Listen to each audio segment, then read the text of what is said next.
Here it is. Here's the controversial shirt. Hello, everyone.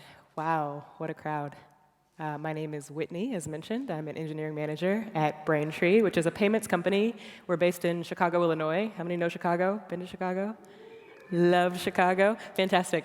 So I manage a team of engineers and a product designer there, and we do some really great stuff. And we, too, are trying OKRs. So I want to go ahead and dive right into the talk, if I can.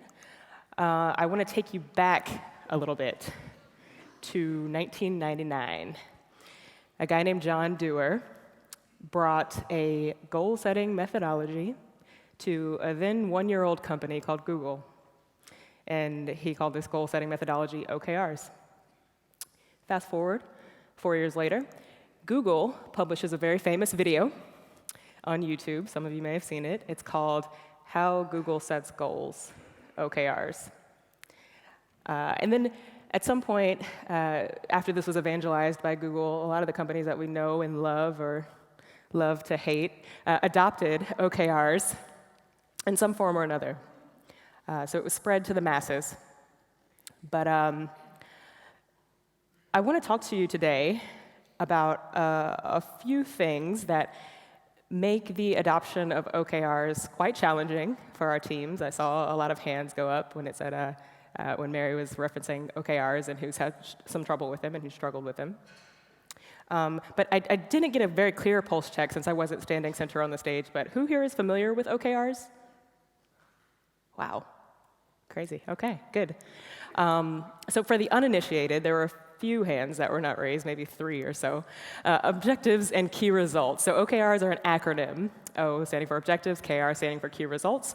But quite simply, they are a goal-setting system that enable teams to align on a shared vision, and they allow teams to track and quantify the progress of their work. That's it. It's a goal-setting system. Pretty straightforward. This is what it typically looks like. OKRs are a very powerful tool. I've used them on my previous teams. I've used them with my team at Braintree. And this is the model here. We will achieve some objective or goal as measured by some metric or key result. This looks familiar, yeah?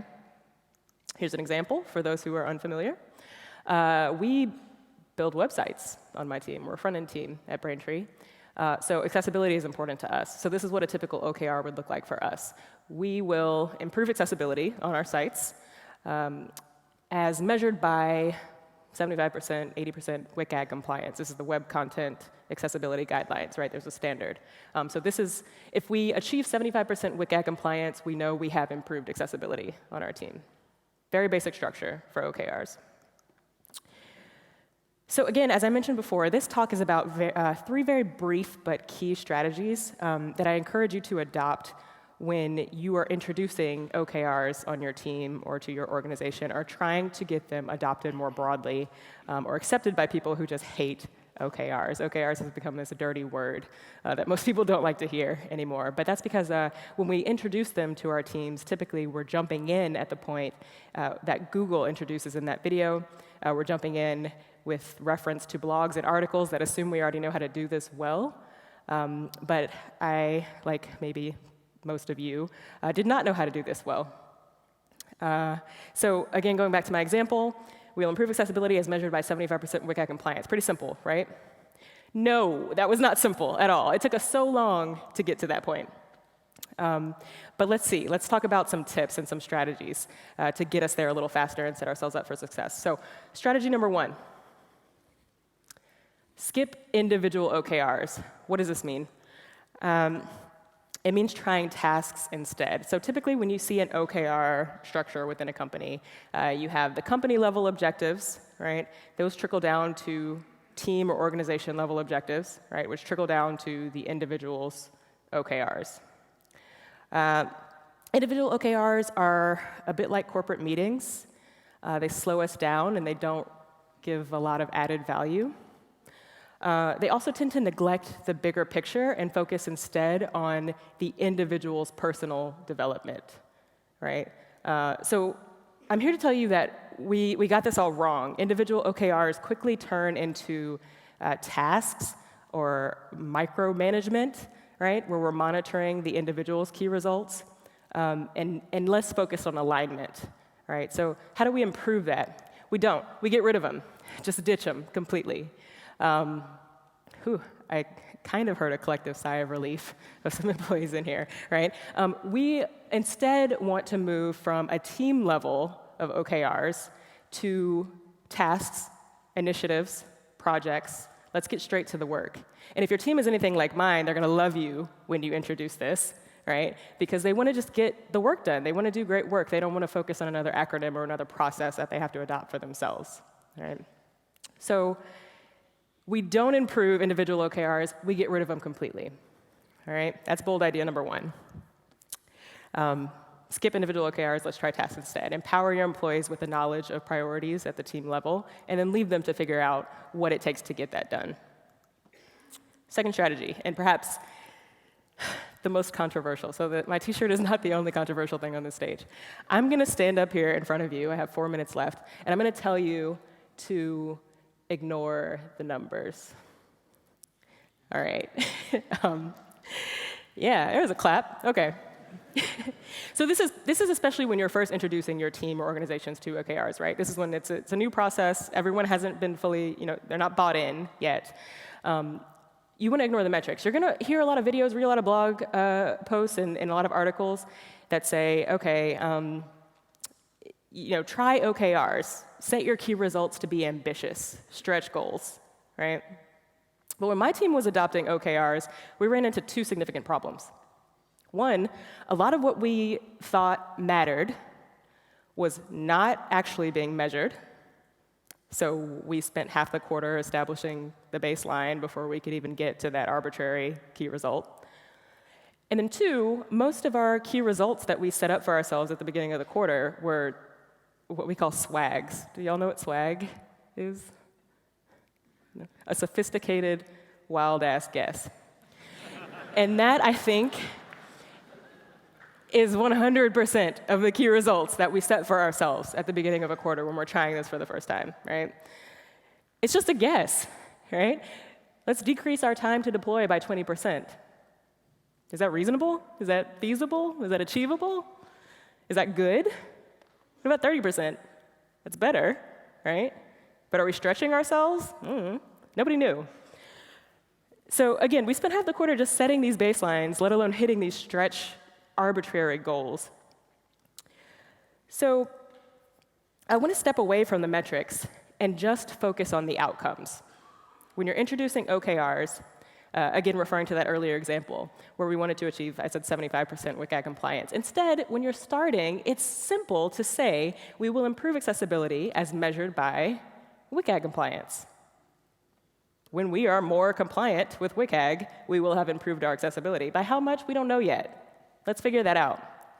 But when we're starting, don't worry about all these numbers. Don't worry about 20%, 50%, 70%, whatever. Like, they're made up, right? So again, this is a controversial piece of information, and I challenge you to come and debate me in the office hours after this talk. But I'm going to tell you to step away from the metrics and try key results that look a bit more like this, just general outcomes. Then, after you get some traction, you're maybe the next quarter in, a couple quarters in, you've sort of seen what your team can do and how they can perform. Then you can set some stretch goals, reevaluate your key results, and add in some numbers. Okay, but the first time around, let's go ahead and skip those and just give some general outcomes. Ignore the metrics, focus on the outcomes. Tip number 2. Third, somewhat controversial, not so much, but if you don't take anything else away from this talk, I want you to take away this third strategy, this third tip, and that is to avoid cascading goals. But Whitney, shouldn't our goals align with those of the company, right? Shouldn't we be on track with what we're doing to match what our company wants to achieve? No. Just kidding, yes. It was like people kind of laughed, but you should absolutely want to achieve what your company wants to achieve at the business level. But here's what I mean. That earlier chart that showed the company objectives trickling down to the team objectives, trickling down to the individual, sort of that cascading flow, right? We don't want our goals to cascade that way. The problem with cascading are goals that start at the top and then trickle down to our employees. it was said pretty well by Google's former VP of People Operations, so a Google person, said having goals improves performance. Spending hours cascading goals up and down the company, however, does not. It takes way too much time, and it's too hard to make sure all the goals line up. So cascading goals are a huge time suck, but even worse than that, they stifle innovation. Harvard Business Review found that most, not some, but most of the best ideas are not invested in at large companies because fieldline employees don't value their own ideas.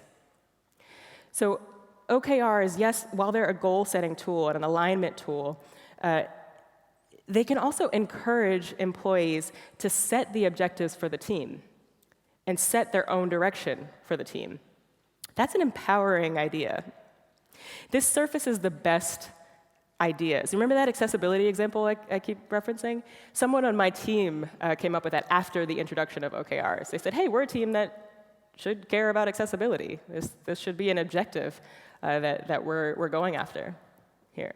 So surface those ideas from your employees and adopt this more bottoms-up approach, right? A top-down management approach deserves top-down OKRs and this cascading of goals. But if you want to truly spark innovation and make sure those best ideas are surfaced to the top level of the company, make sure your employees are empowered and understand how they can contribute by setting local OKRs at the team level. So to recap, when introducing OKRs to your teams, try tasks over individual outcomes, over individual OKRs to ensure alignment over micromanagement. Focus on the outcomes and not necessarily the numbers, especially at the start when you're trying them for the first time. And take a bottoms-up approach to setting goals with your teams to make sure the best ideas actually rise to the top and are truly prioritized by the organization. Now, again, I love OKRs. I live, breathe them. So you can reach out to me on Twitter if you want to talk some more and dive into some more strategies at O'Banner, or meet me in the office hours directly after this talk, and we can chat about it some more. Thank you so much for the time.